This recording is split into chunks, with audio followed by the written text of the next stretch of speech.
The Right to Information Commission says a flaw in the RTI Act is the inability to obtain the information from political parties on their financial transactions.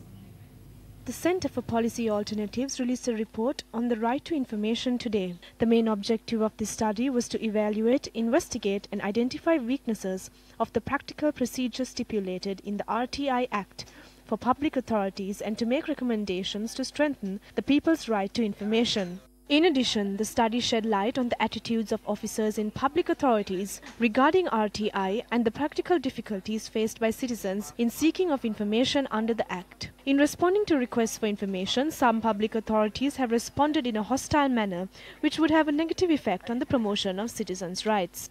The report says since the words that are used by the public authorities are a direct reflection and related to the attitudes of the institution or the relevant official, when responding, the communication should not be made in a way to undermine the citizenry, but conducted in a manner that will continue to promote the right, which will achieve the intended objective of the Act to create a culture of transparency of information. The report highlighted that 68 of the 203 public institutions failed to respond within the 14-day period given to the public authorities to provide their first response. Information is sought from public institutions.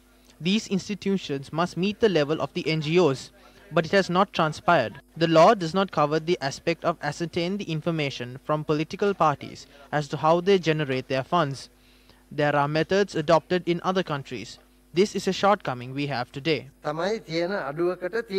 Aruna Roy is an Indian social activist known for her efforts to fight corruption and promote government transparency. Speaking at a discussion today, she spoke on the importance of right to information. The right to information law is real democracy because it asks for a share in everything.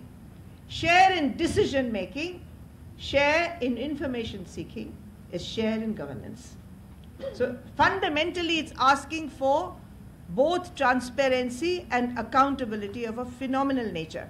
And this book is actually the history of ordinary people who are always sidelined because they are never featured by anybody. Awards go to people who are high-profiled, highly profiled, like me or others who speak English in India and who are visible to the media.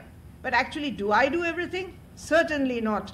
I interpret and I bring to you all what's being done, but I am not the only person. However much we have fought with people who give awards, they still pick out single individuals. This entire book, which is a celebration of the collective, has unexpectedly done extremely well. I thought it would be relegated to the sidelines and no one would read this book, but it's done extremely well in India because it reinforces the fact that all of us can contribute to democracy, that all of us can contribute to the nation, and we can contribute positively